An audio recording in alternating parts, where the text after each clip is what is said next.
안녕하세요. 제니 리딩입니다. 오늘은 조던 피터슨의 질서 너머 인생의 다음 단계로 나아가는 12가지 법칙을 한번 읽어보도록 하겠습니다. 이 책은 지인이 추천해 준 책이거든요. 그래서 한번 구매를 해봤어요. 좀 두꺼워서 조금 시간은 오래 걸릴 것 같습니다. 자, 그럼 같이 한번 보겠습니다. 먼저 차례부터 보겠습니다. 12가지 법칙이라 12가지로 나뉘어져 있어요. 첫 번째, 기존 제도나 창의적 변화를 함부로 깎아내리지 마라. 두 번째, 내가 누구일 수 있는지 상상하고 그것을 목표로 삼아라. 세 번째, 원치 않는 것을 안개 속에 묻어두지 마라. 네 번째, 남들이 책임을 방치한 곳에 기회가 숨어 있음을 인식하라. 다섯 번째, 하고 싶지 않은 것을 하지 마라. 여섯 번째, 이데올로기를 버려라. 일곱 번째, 최소한 한 가지 일에 최대한 파고들고 그 결과를 지켜보라. 여덟 번째, 방 하나를 할 수 있는 한 아름답게 꾸며보라. 아홉 번째, 여전히 나를 괴롭히는 기억이 있다면 아주 자세하게 글로 써보라. 열 번째, 관계의 낭만을 유지하기 위해 성실히 계획하고 관리하라. 11번째, 붕괴하거나 거짓되거나 교만하지 마라. 12번째, 고통스러울지라도 감사하라. 자, 다소 좀 소제목이 좀 어려운데요. 같이 한번 볼까요? 자, 처음부터 책을 다 읽어주는 건 아니고요. 읽다가 좋은 부분들을 골라서 그 부분들을 읽어드리는 그런 시간을 갖는 겁니다. 자, 그럼 중요한 부분들, 또 제가 좋았던 부분들 같이 한번 보겠습니다. 사람은 타인과 끊임없이 대화하면서 마음의 질서를 유지한다는 것이다. 우리 모두는 생각을 통해 만물의 질서를 유지하지만 생각하기는 주로 말하기를 통해 이루어진다. 다른 사람이 흥미있어 하는 것을 소통의 주제로 삼지 않으면 자신의 존재가 가치를 잃을 수 있다는 것이었다. 오늘의 초보자는 내일의 명인이 될 수 있다. 따라서 아무리 큰 업적을 이룬 사람이라 하더라도 더 큰 일을 이루고자 한다면 자신을 아직 성공하지 못한 사람이라 생각하고 실력을 쌓기 위해 노력하고 신중하고 겸손하게 현재의 게임에 참여하고 다음 행보에 필요한 지식, 자제심, 수련을 개발할 필요가 있다. 이 글을 쓰기 몇 년 전에 나는 20대 초반의 젊은 여성과 대화를 했다. 우울증이 자신을 좀먹고 있었지만 그래도 그녀는 미래를 계획하고 있었다. 우리는 약 45분 동안 진지한 대화를 나눴다. 모든 게 순조로웠으나 주제가 정치로 넘어가자 대화가 꼬이기 시작했다. 그녀는 세계의 상황이 전반적으로 한심하다고 목소리를 높였다. 인간의 활동이 환경에 악영향을 끼쳤고 그로 인해 곧 재앙이 닥칠 거라고 주장했다. 물론 요즘 같은 시대에 지구 환경에 대한 걱정을 표현하는 게 잘못은 아니다. 하지만 삶의 긍정적인 일은 하나도 없고 침대에서 일어나는 것조차 힘들어하는 20대 초반의 젊은이가 그런 문제에 관한 자신의 지식을 과대평가하는 것은 잘못이다. 그런 상황에서는 우선순위를 명확히 할 필요가 있다. 가장 먼저 꿰어야 할 단추는 자신의 문제를 해결하는 데 필요한 겸손함을 갖추는 것이다. 설전이 이어질수록 이 길 잃은 젊은이와 진실한 대화를 하기가 어려웠다. 그녀는 이데올로기 신봉자였다. 지구 차원에서 무엇이 잘못되었으며 그게 누구 탓인지 알고 온갖 욕망에 사로잡혀 지속적인 파괴에 가담하는 행위가 부도덕하다고 생각하고 결론적으로 우리 모두가 범죄자이며 세상에는 희망이 없다고 믿는 젊은이. 그때 대화를 계속한다는 건 내가 이 젊은이와 대화한다기보다는 젊은이의 빙의한 일반적이고 몰개성적이고 냉소적인 어떤 존재와 이야기하는 셈이고 그런 대화가 괜찮고 생산적일 수 있다고 묵인하는 꼴이었다. 그래서 나는 대화를 중단했다. 그렇다고 해서 그 만남이 완전히 시간 낭비였다는 뜻은 아니다. 그녀의 도덕적 판단이 흐려진 데는 자신 또한 이 세계에 부정적인 영향을 끼쳤을 거라는 죄의식이 일부 작용했을 것이다. 하지만 내가 보기에는 그런 문제를 걱정하면서 은근히 도덕적 우월감을 느낄 수 있다는 점이 훨씬 커 보였다. 인류의 가능성을 그렇게 암담하게 보는 건 심리적으로 매우 위험하다. 진부한 표현 같아 보여도 용서하기 바란다. 우리는 뛰기 전에 걸을 필요가 있다. 심지어는 걷기 전에 바닥을 기어볼 필요가 있다. 그래야 위기의 구조를 쉽게, 거만하게, 이기적으로 경멸하는 것을 멈추고 그 밑바닥으로 내려가 초보자 위치를 받아들일 수 있다. 게다가 어떤 이들은 환경 파괴와 몰인정의 눈물까지 흘리며 인간을 매우 부정적으로 생각하는데 그런 태도는 도움도 안 될 뿐더러 자기 자신에게 뚜렷한 심리적 상처만을 남긴다. 자연이 그렇고 모든 인간이 그렇듯이 우리를 둘러싼 구조는 어두운 면을 갖고 있다. 하지만 현 상태에 대한 경솔하고 일반적이고 이기적인 비판이 옳은 건 아니다. 필연적인 변화에 무조건 반대하는 것이 옳지 않듯이 말이다. 규칙을 충실히 따라서 빛나는 본보기가 될 수 있을 때는 규칙을 따라라. 하지만 그 규칙이 큰 걸림돌이 되어 그 핵심 가치를 구현하지 못하게 할 때는 규칙을 깨뜨려라.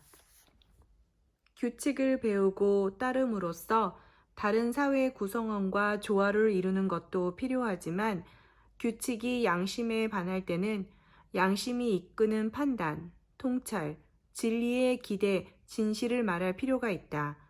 이 두 가지가 조합된 능력이야말로 진정한 영웅에게서 나타나는 완전한 인격의 특징이다.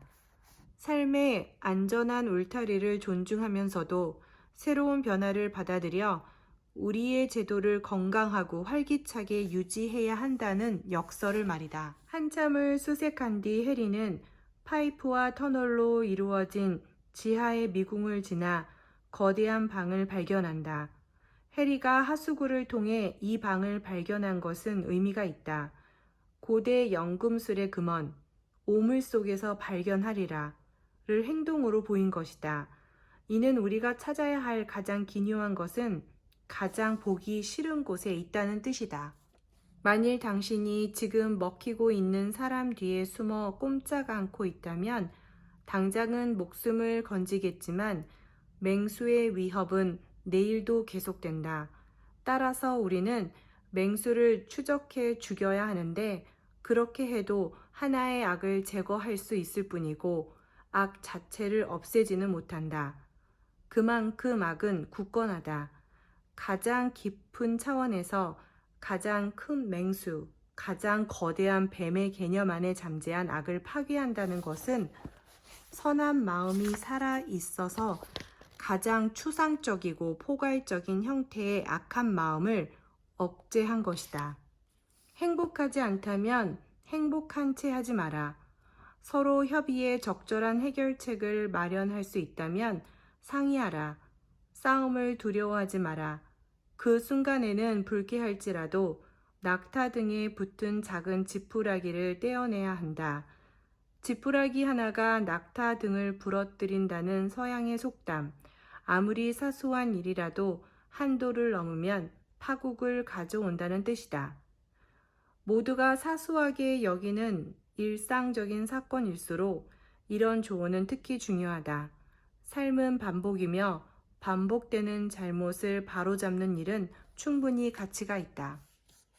프로이드는 많은 정신병이 억압, 용납하기 어려운 심리적 요소를 의식에서 적극적으로 배제하는 것 때문에 발생한다고 믿었다. 당신은 자신이 무엇을 원하는지 알려고 하지 않는다. 방법은 간단하다. 그 문제를 끝까지 생각하지 않으면 된다. 행복하고 만족하고 열심일 때도 있고 불행하고 절망하고 허무할 때도 있지만 당신은 그 이유를 깊이 파고들지 않는다. 파고들면 자신이 무엇을 원하는지 알게 되고 다시 한번 희망이 부서지고 실망이 확실해지는 경험을 할 테니 말이다. 또한 당신은 당신이 원하는 걸 남들이 알까봐 두렵다. 첫째, 당신이 원하는 것을 그들이 알아낸다면 그들은 당신에게 말할 것이고, 그러면 당신은 애써 그걸 알려고 하지 않았는데도 알게 된다. 둘째, 그들은 당신이 진심으로 원하고 필요로 하는 것을 알면서도 주지 않을 수 있다. 그 때문에 차라리 속내, 당신의 약점을 드러내지 않았더라면 상처받지 않았을 일에 당신이 큰 상처를 받을 수 있다. 직장을 포함해 어떤 집단에서든 쓸모있는 사람이 되고 싶다면 아무도 하지 않는 유용한 일을 찾아서 하라. 동료들보다 일찍 출근하고 늦게 퇴근하라. 하지만 당신의 삶을 망가뜨리지는 마라. 위험할 정도로 무질서하다면 체계를 세워라. 근무 시간에 일하는 척하는 대신 제대로 일하라. 마지막으로 업계 또는 경쟁사들에 관해 더 많이 공부하라. 그러면 당신은 매우 가치 있는 사람, 핵심 인물이 될 것이다. 그리고 사람들이 당신의 진가를 알아보고 인정하기 시작할 것이다. 사람들은 적극적으로 행동하다 실수를 범했을 때보다 시도조차 하지 않았을 때 더 속상해한다. 어떤 일을 하다가 실수를 했다면 당신은 그로부터 뭔가를 배울 수 있다. 하지만 실수를 피한다는 변명 아래 소극적으로 움츠리고만 있다면 그것이야말로 정말 큰 실수에 해당한다. 독신자 파티에서 최연장자가 되는 건 절대 좋은 일이 아니다.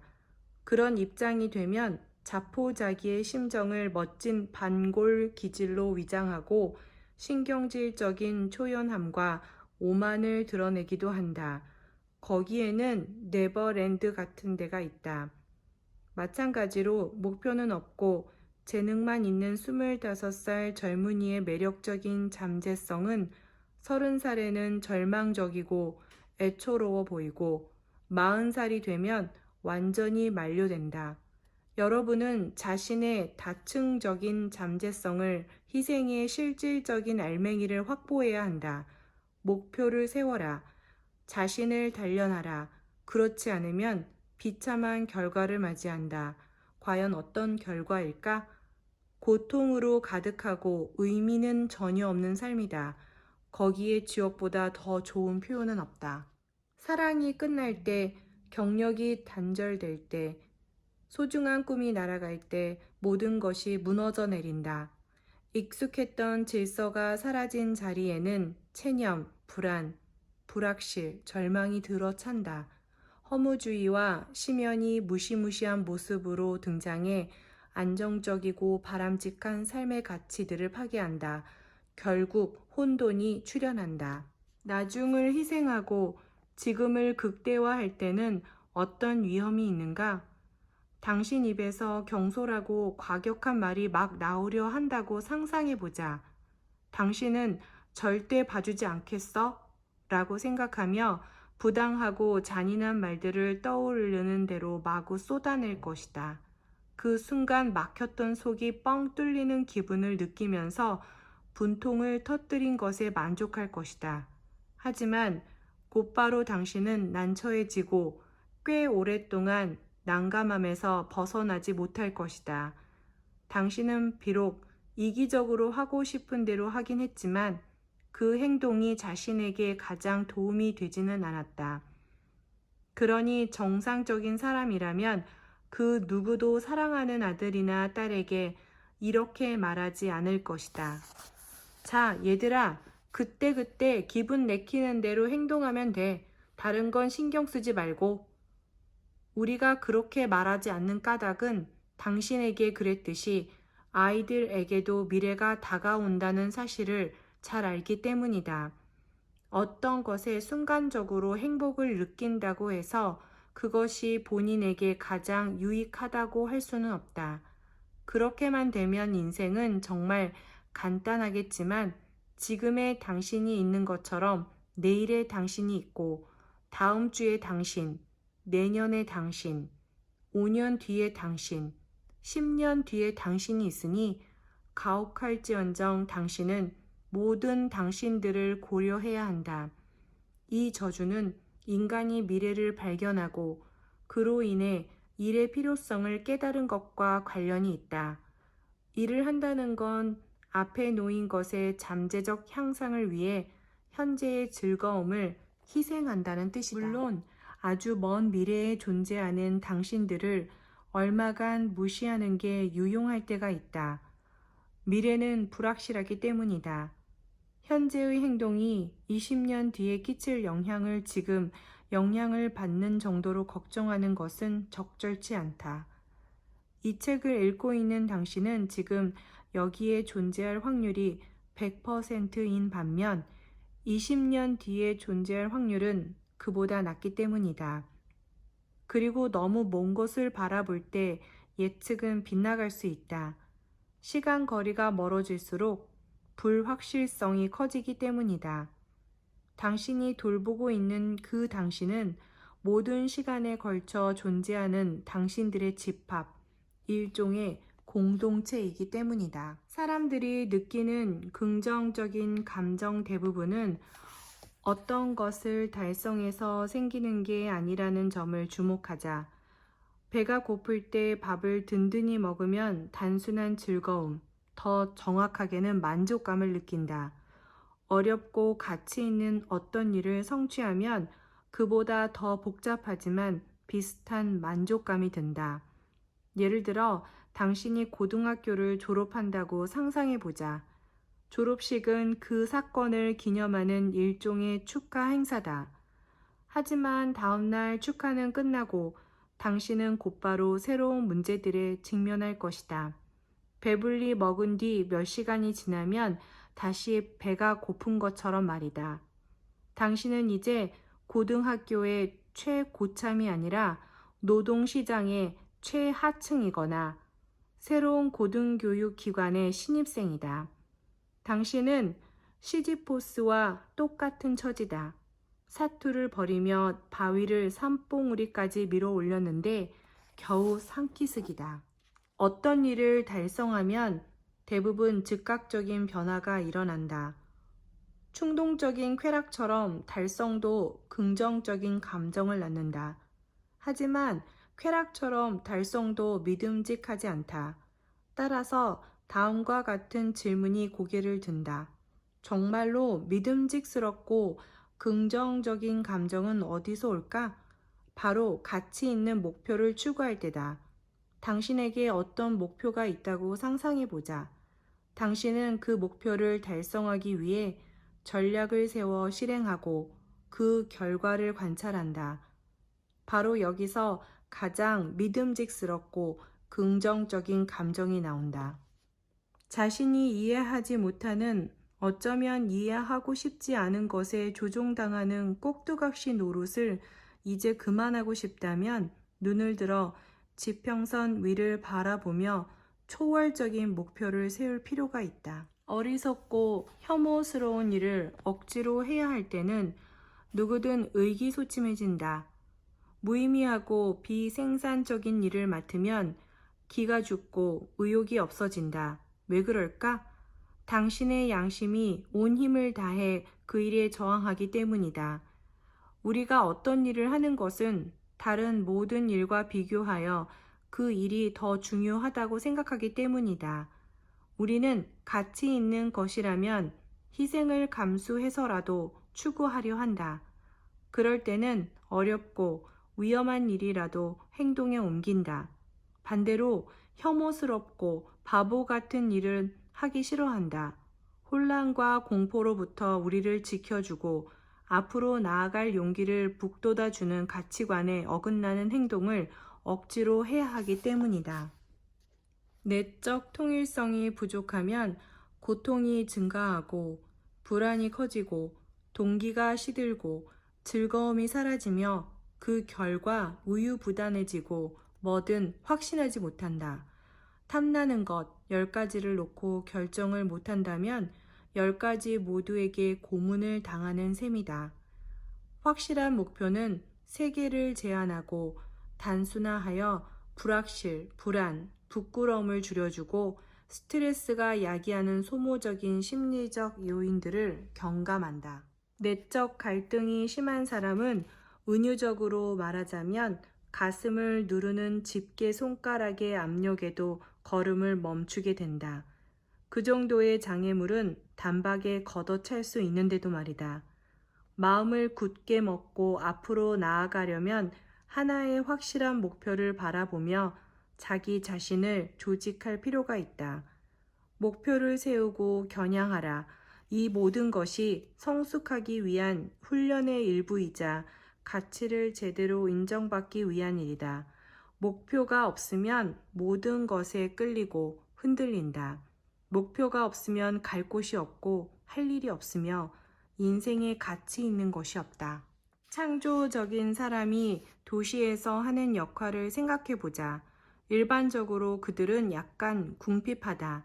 예술가로서 상업적 성공을 거두기가 현실적으로 매우 어렵기 때문인데 사실 그런 가난은 예술의 동력이 되기도 한다. 궁핍의 유용성을 과소평가하지 마라. 그들은 도시를 탐험하고 한때는 좋았으나 지금은 쥐가 돌아다니고 범죄가 만연할 법한 지역을 발견한다. 그들은 이곳저곳 찾아다니고 살펴보고 뒤적이면서 이렇게 생각한다. 조금만 손을 보면 멋진 곳이 될 수 있겠는걸? 예술가는 그 동네로 이사해서 중고자재로 화랑을 만들고 작품을 전시한다. 그들이 하는 일이 돈을 많이 벌어들이는 건 아니지만 덕분에 동네가 약간 세련되어진다. 아주 위험했던 곳이 점차 활력이 넘치는 곳으로 변모한다. 그러자 커피숍 하나가 생기고 색다른 옷가게도 문을 연다. 그런디 젠트리파이어, 즉 빈민가를 고급화하는 사람들이 들어온다. 그들도 창의적인 부류이지만 예술가보다는 보수적이다. 덜 절박하고 위험을 기피하는 사람들이라 그런 변경에 가장 먼저 오지는 않는다. 이어 개발업자가 나타난다. 잠시 후 체인점이 생겨나고 중산층이나 상류층이 자리 잡는다. 이제 예술가들은 떠나야 한다. 임대료를 낼 수 없기 때문이다. 이런 현상은 전이 예술의 손해지만 나쁘지 않다. 가혹한 면이 있긴 해도 안정적이고 예측 가능한 그곳에 예술가가 머물 이유는 없기 때문이다. 예술가들은 다른 곳에 활기를 불어넣을 필요가 있다. 다른 풍경을 정복할 필요가 있다. 그것이 예술가들의 자연 환경이다. 수면 마비는 꽤 흔하며 주로 사람들이 똑바로 누워 잘 때 발생한다. 젊은이도 주로 그렇게 잤다.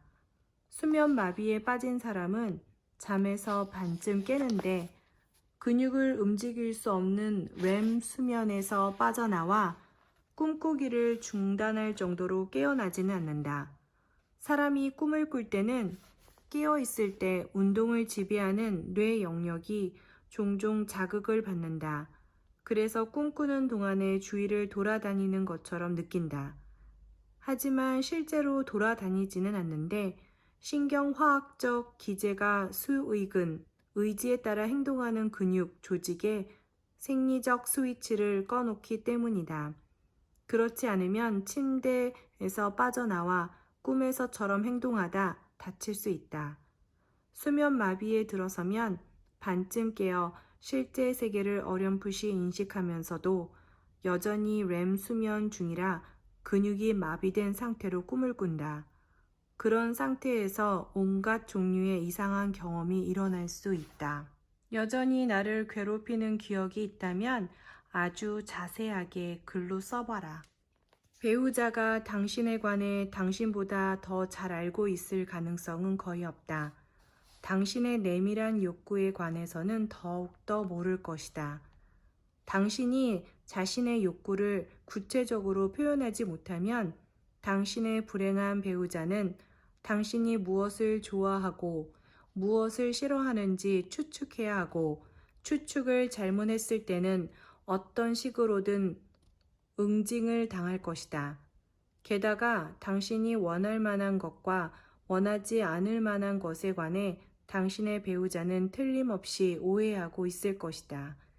당신은 자기 자신조차 알려고 하지 않은 것을 알아채지 못했다는 이유로 배우자를 적어도 은연중에 말없이 무의식적으로 비난할 것이다. 당신은 이렇게 생각할 것이다. 나를 정말로 사랑한다면 당신은 어떻게 해야 내가 행복해질지 당연히 알고 있을 거야. 이는 행복한 결혼 생활에 도움이 되는 접근법이 아니다. 이론상 최적의 상대를 찾을 확률은 제로에 가깝다. 전 세계에 70억 명의 사람이 있으니 1억 명은 당신에게 좋은 배우자가 될 수 있겠지만 다 만나볼 시간이 없기 때문이다. 최적의 상대는 찾기보다는 만드는 것이다. 친밀한 관계를 잘 유지하고 발전시킬 기회는 인생에 몇 번 오지 않는다. 인연이 될 수 있는 사람을 만나기까지 대략 2, 3년이 걸리고 그 사람이 정말 내가 생각했던 사람인지를 확인하기까지 다시 2, 3년이 걸린다. 그러면 5년이다. 지금 나이가 몇 살이든 당신은 생각보다 훨씬 빨리 나이를 먹는다. 그리고 가족이 있어야 할 수 있는 일, 결혼, 아이는 대부분 대략 20세에서 35세 사이에 몰려 있다. 그렇다면 5년 터울로 좋은 기회가 몇 번 오겠는가? 3번? 운이 좋으면 4번이다. 이 말은 기다릴수록 선택지가 늘어나지 않고 줄어든다는 뜻이다. 당신이 배우자를 잃고 혼자가 되어 40살이나 45살에 이성을 사귀어야 한다면 그건 어쩔 수 없다. 당신은 슬픈 일을 겪었고 그게 당신의 인생이다. 나는 그런 친구들을 지켜보았는데 가까운 사람에게 무심코라도 빌어줄 만한 운명은 아니었다. 계속해서 다음과 같이 생각해보자. 16세에서 18세 사이의 모든 아이에게는 많은 공통점이 있다. 이들은 아직 무르익지 않았다. 다시 말해서 재료가 굳지 않았다. 이 말은 모욕이 아니라 사실이다. 대학의 룸메이트와 한 학기 만에 평생 친구가 될 수 있는 것도 이건 냉소가 아니다. 그런 이유에서다. 하지만 40대 중반이 되면 사람은 나름대로 고유하고 독특한 사람이 된다. 내가 그 무렵에 만나 10년 동안 알고 지낸 사람들은 여전히 새로운 사람처럼 느껴진다. 이는 나이가 들수록 복잡해지는 삶의 자연스러운 작용이다. 그리고 이는 단순한 친교이지 인생을 함께하고 심지어 두 가족이 결합하는 사랑은 아니다. 당신이 사랑하고 좋아하는 사람과 앞으로도 계속 좋은 감정을 유지하면서 평화로운 가정을 이루고 싶다면 누가 무엇을 할지 확실하게 정해야 한다. 그것이 성 역할을 대신한다. 누가 침대를 정돈할까? 그 일을 언제 할까?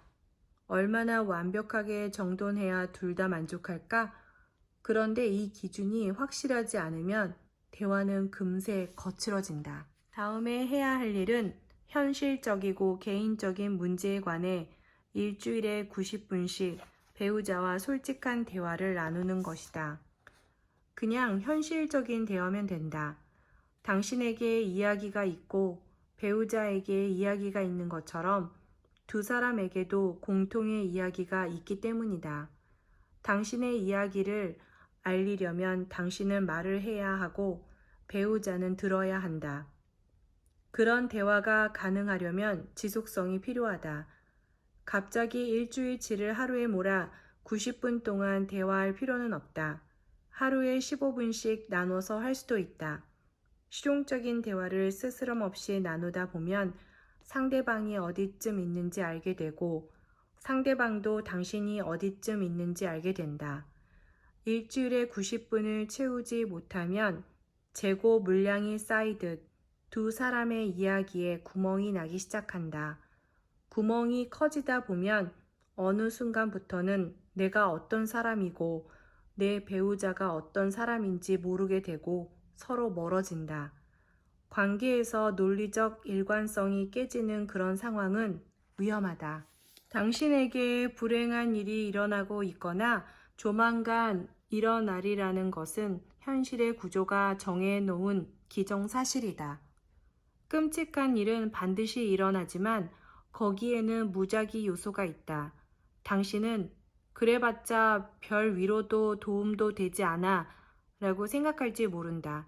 하지만 무작위 요소를 인정하면 개인적인 요소를 멀리할 수 있다. 무작위성은 방호벽이 되어 맹렬히 밀려드는 자기 중심적인 붕괴를 막아낼 수 있다.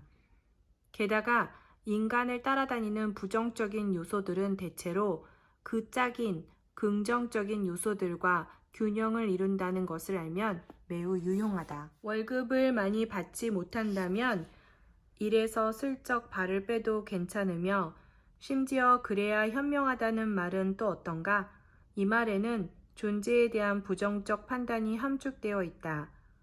내가 쉬운 길을 가도 크게 문제 없어 라는 말에서 크게 문제 없어의 이면에는 나라는 사람은 중요하지 않다는 평가가 녹아 있다. 내가 쉬운 길을 가도는 스스로에게 내리는 저주다.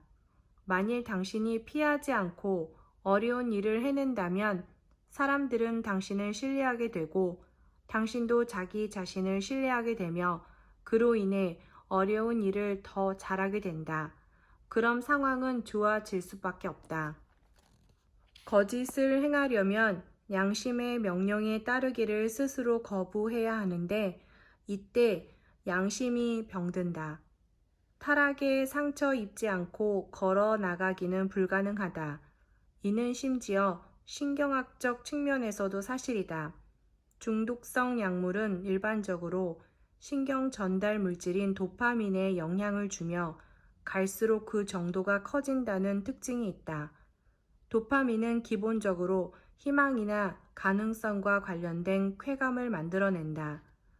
우리 뇌가 배선된 방식을 살펴보면 우리가 기분 좋은 행동을 해서 도파민이 분비될 때 그 행동에 관여한 뇌 영역은 더 강력해져 다른 영역보다 위에 올라 다른 기능을 억제한다.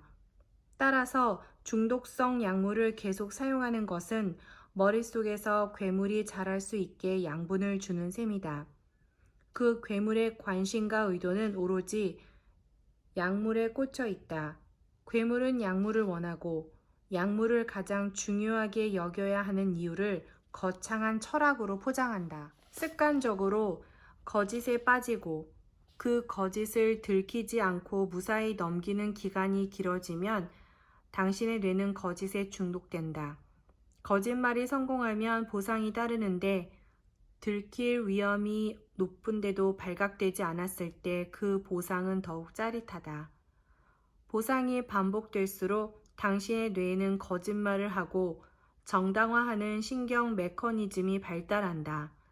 단기적으로나마 성공이 거듭되면 그 메커니즘은 점점 더 무의식적으로 작동하기 시작한다.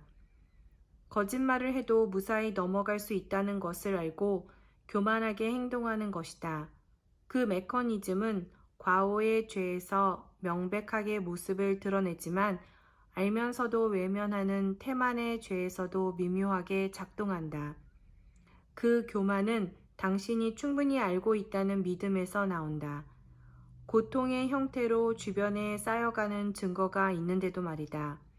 게다가 당신은 그 모든 고통을 너무나 쉽게 현실의 구조와 신의 부족함 탓으로 돌린다. 양심에 귀 기울이면 진실을 말하지는 못하더라도 최소한 거짓말은 하지 않을 수 있다. 네, 이렇게 해서 조던 피터슨의 질서 너머를 다 읽게 되었습니다. 사실 저는 이 책이 너무 어려웠어요. 조던 피터슨이 하고자 하는 말이 무엇인지 도저히 캐치할 수가 없더라고요. 여러분은 어떻게 들으셨는지 모르겠어요. 자, 다음에는요. 제가 좋아하는 주제거든요. 건강. 노화의 종말, 하버드 의대 수명 프로젝트. 네, 너무 제목 자체가 흥미롭고, 그리고 정말 제가 좋아하는 내용이라, 직접, 구매를 했습니다. 자, 다음에 저와 계속해서 책을 읽고 싶다면, 좋아요, 그리고 구독도 눌러주세요. 다음에 또 만나요.